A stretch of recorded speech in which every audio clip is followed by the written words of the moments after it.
Hirap naman kasi ang daming pwedeng maging sitwasyon at takbo ng sitwasyon na ganyan. For example, makita ko sila ng from afar at hindi nila nakitang nandun ako.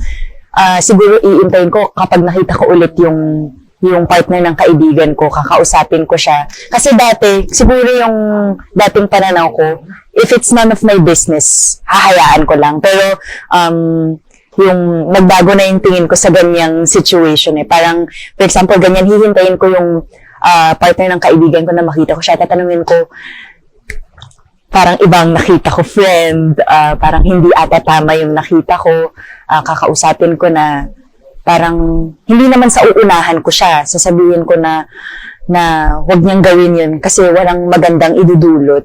Parang hiwalayan mo muna yung kaibigan ko bago ka humarot dyan ng malalang malala. Kasi mali talaga eh. I've had experiences with that kind of situation. Parang wala talaga siyang magandang idudulot. Siguro for those who do it, na mag-cheat, siguro exciting para sa kanila. Pero at the end of the day, walang magandang kalalabasan. Tsaka, hindi siya, kinagwapo mo yan, kinaganda mo yung panloloko mo. Hindi talaga eh.